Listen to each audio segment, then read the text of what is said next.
everyone, so I just wanted to share with you this quick tutorial on how I label all of my inks and paints and things like that. So I have quite a few distress inks, distress paints and distress stains, and I know that there's labels that you can download online, but I don't have all of every colour, so I've sort of slowly collected them over time, and this is how I've decided to label them. All of my current products in the distress lines do have true to colour labels, and then I just write the name on the side of the distress inks, but obviously these get stored standing up so I can see that, but if I want to have a real good look at the colour, I'll actually have a look at the circle that I've punched on the top. But when it comes to the distress inks, I do tend to stack them on top of each other, which means I don't see the actual name of the distress ink, so I will write it on the side, and I'll also colour the label. So I'm going to show you how to do that because I've just added to my collection of archival inks, and I don't have any labels, and I do also have them stored stacked. So I want to make sure that I can see the true colour but also the name of the actual ink as I go along. So I've got 4 here, but I'm just going to do one label today to show you how I go about it. So just using the sort of labels from you know, like you can just pick them up in a pack from the cheap shop for a couple of dollars, and they're usually the sort of for envelopes and things like that. So I just use all of those labels and punch out my circles for these guys, and then just cut strips out for the inks. So let's go through.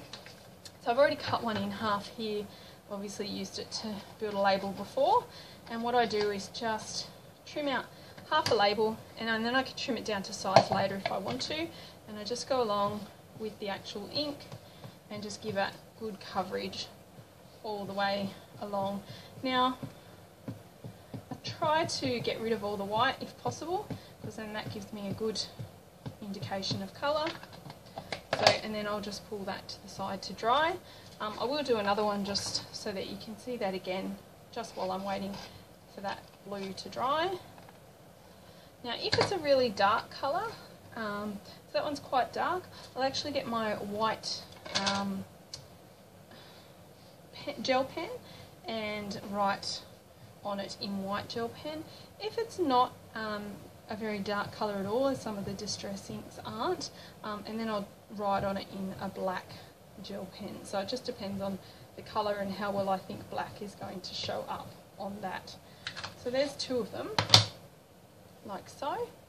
And so I'll just grab myself my white gel pen, and I'll have to try and write it fairly small because I'm hoping it'll fit in this space here. If I was stacking them that way, I would put it on the lid there, but because I stack them sideways, I'm just going to try and squeeze it in there. So this colour is Forget Me Not.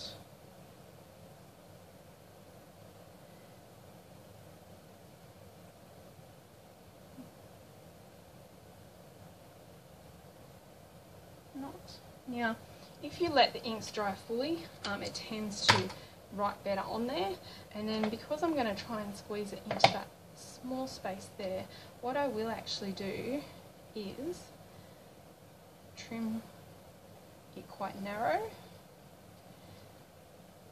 Now it's actually really hard once you've trimmed the edge to peel off the label, so what I find the best thing to do is you can start peeling off the label. I'm just very conscious that this is wet.